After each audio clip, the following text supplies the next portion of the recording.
Food spot ഇഷ്ടപ്പെട്ടതിനെ പിന്നെ അധികം നമ്മൾ അങ്ങോട്ട് തന്നെ കയറി പോകുന്നുണ്ടാവും. അപ്പോൾ രാവിലെ തന്നെ ഏറ്റുകാണ്ട് ഇപ്പോൾ പോകുന്നത് അതേപോലത്തെ ഒരു ഫുഡ് സ്പോട്ട് കാണിട്ടു. ഇത് വേറെ എവിടെ നിന്നല്ല, കഴിഞ്ഞ പ്രാവശ്യം ചാലിയാൻ പോയപ്പോൾ കോർണറിലുള്ള ഒരു ഹോട്ടലിൽ നമ്മൾ കയറിയിട്ടുണ്ടായി.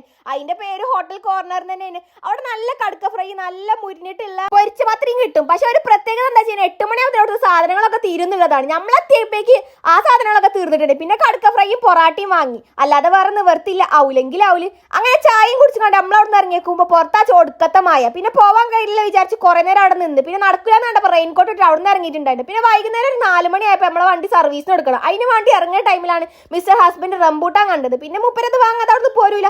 അത് വാങ്ങി തിരിഞ്ഞു നോക്കുമ്പോൾ ഇപ്പുറത്ത് നല്ല പ്രഷർ വാഷർ ബായി വിൽക്കുന്നത്. പിന്നെ ബായിനോട് കുറെ അങ്ങോട്ട് വില പേശി ലാസ്റ്റിന്റെ മിസ്റ്റർ ഹസ്ബൻഡ് അങ്ങോട്ട് ജയിച്ചിട്ടുണ്ടായി. അങ്ങനെ മിസ്റ്റർ ഹസ്ബൻഡ് പറഞ്ഞ റേറ്റിനെ ബായിയെ കൊടുത്തപ്പോൾ മൂപ്പര മുതല സന്തോഷമാണ്. അത് കഴിഞ്ഞ് കുറച്ചൊക്കെ തിരിഞ്ഞപ്പോഴാണ് ഒരു GT അവിടെ കൊടുക്കാൻ വെച്ചിട്ടുള്ളത്. പിന്നെ അത് വെറുതെ വിടുമോ?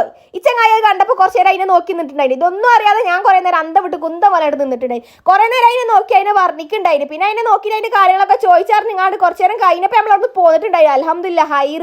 ഞാൻ വിചാരിച്ചു ഇന്നും നമ്മൾ സർവീസ് സെന്ററിൽ എത്തലുണ്ടാവില്ല. അങ്ങനെ ഫൈനലി നമ്മൾ സർവീസ് സെന്ററിൽ എത്തിയിട്ട് അവിടെ നമ്മളെ വണ്ടി ഇട്ട് കൊടുത്തുകൊണ്ട് നമ്മൾ നേരെ നടക്കാൻ ഇറങ്ങിയിട്ടുണ്ടായി. നടന്ന് കൊഞ്ഞപ്പോൾ നേരെ ചായ അടിക്കാൻ വിചാരിച്ചിട്ട് നേരെ ചായ അടിക്കാൻ പോകുന്നിട്ടാ. അങ്ങനെ ചായന്റെ കൂട്ടത്തിൽ നല്ലൊരു ഷവർമയും കഴിച്ചു. So guys